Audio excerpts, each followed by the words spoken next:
Hello guys, how you doing today? You must be having lots of fun playing with your NPCs, huh?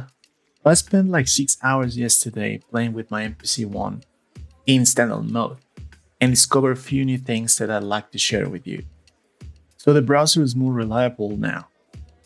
We can sort files by size and dates. It remains where you left it.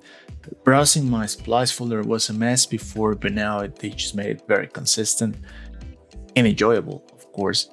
Um, I think I can even find samples in the subfolders, and that's very cool. You'll notice it just works better.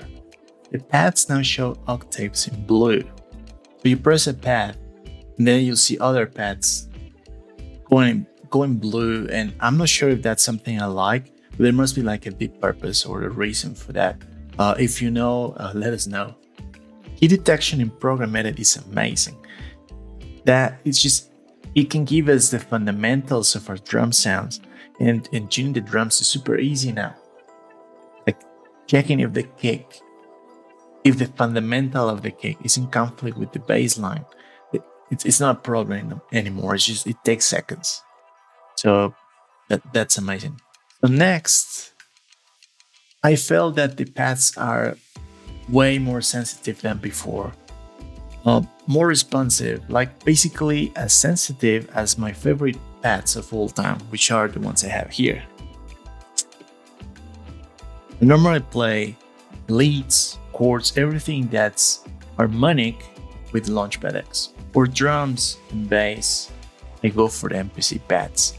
I don't know what it is, maybe it's the sensitivity, the pad curve, but I tried all the different settings available or possible, and nothing really worked for me. I just felt like MPC was my drums and bass instrument, and the Launchpad X was more for like chords and melodies, but not anymore. I just don't know what happened, but it feels very sensitive now, responsive, and I don't need to mash the pads to get my melodies and leads done. Maybe they adjusted the curves. I don't know what happened. Let me know if I'm crazy or if you notice any differences. Let's figure it out. Okay, and next, my USB microphone now works with MPC One. This one, I tried to plug it like a couple days ago, and I was just curious, and obviously it didn't work because these ones work as audio interfaces. But now that we have the audio interface support, we can just plug them like directly and get the job done, select the inputs and all that stuff. It's a very interesting workflow that I'll have to explore. And I don't know, maybe I even dare singing something since we got auto-tune, right? So this is great. So my swing and no repeat settings remain in the project. Like I usually had to type those somewhere in my track names or wherever, but because the MPC would just get, those weren't saved before.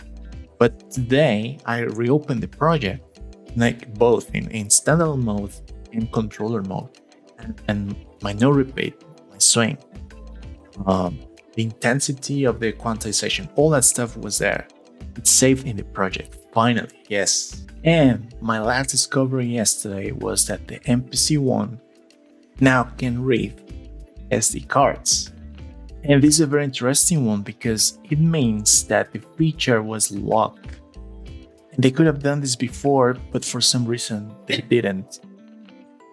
Anyways, we don't have to remove the SD card anymore, swapping the cards and insert it on the PC or the Mac, whatever. We don't have to do that anymore.